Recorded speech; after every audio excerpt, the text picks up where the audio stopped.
Сәлем баршаңызға. Менің каналыма қош келдіңіздер. Бүгін сіздермен осындай тойымды әрі дәмді кешкі ас жасаймыз. Қазақстанның әр аймағында әртүрлі айтылады. Бізде майғамыр деп аталады. Менің каналыма тіркелуді ұмытпаңыздар. Алдымен бізге қажет ет, сәбіз, пияз, помидор және картоп. Етімізді осылай ұзынша етіп турап және осындай төрт бұрыштылап турап аламыз.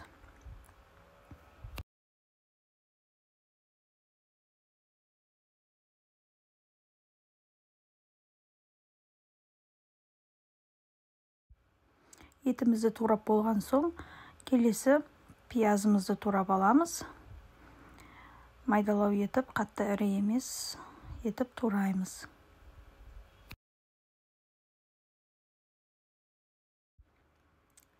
Келесі енді сәбізімізді тураймыз. Сәбізімізді де төрт бұрыштылап тураймыз.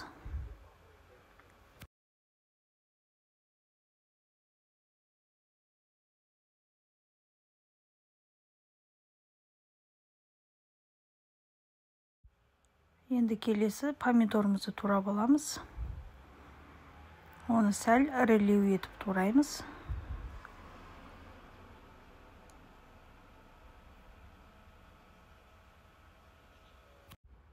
Енді келесі картопымызды да төрт бұрыштылап көбік етіп турап аламыз.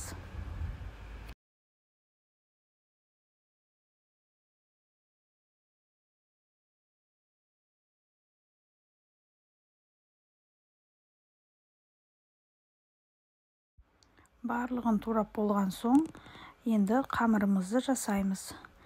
Бізге 350-400 граммдай ұн керек.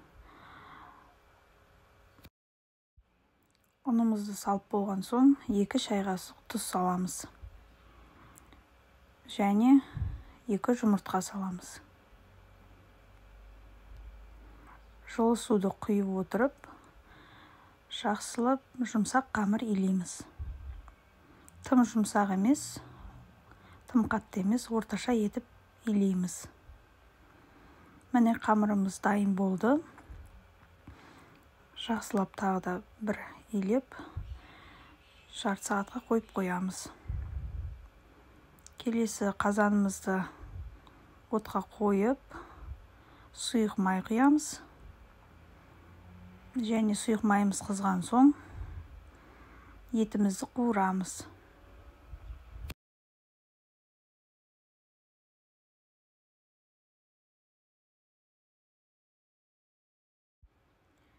Етіміз осылай қуырылып жатқанда, 2 шай қасық томатымызды қосып, тағы да жақсылап қуырамыз. Және келесі көкөністерімізді саламыз. Сәбізді, пиязды және помидорды. Тағы да жақсылап қуырамыз.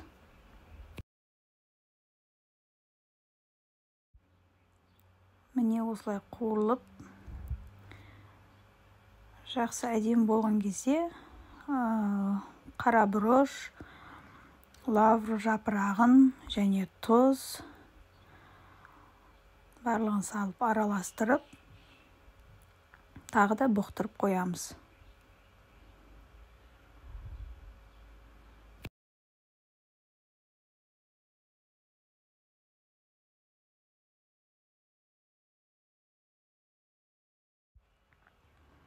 Жақсылап бұқтырылып болған соң, суымызды құйып, етіміз піскенше қайнатамыз.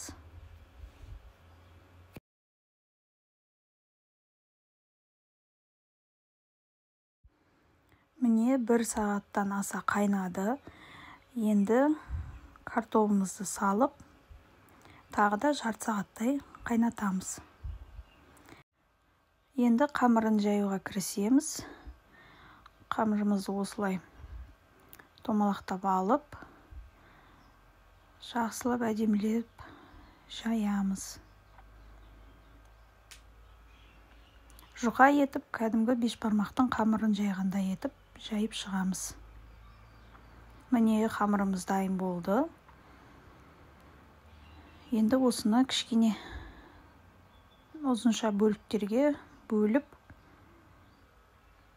дайындаймыз. Міне осындай 3-4 сантиметр ұзындықта етіп кесіп аламыз.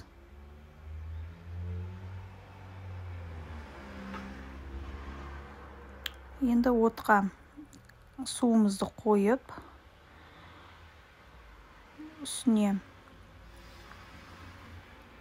тұзымызды салып,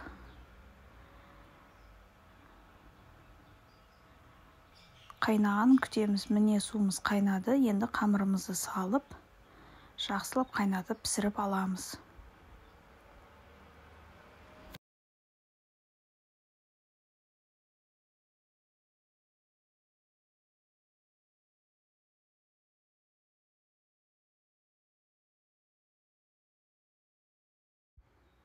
Міне қамырымыз қайнап жатыр. 2-3 минуттай қайнаса жеткілікті. Міне қамырымыз дайын болды. Осылай қайнап жатқан кезінде мұздай су құйып жіберсеңіздер, жақсы болып қамырларыңыз бөлек-бөлек болып алынады.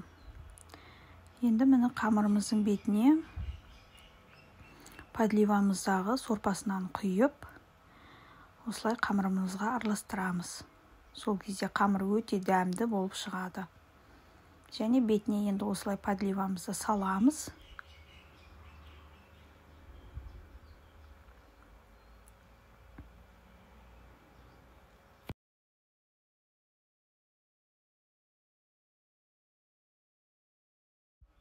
Кешкі асымыз осымен дайын.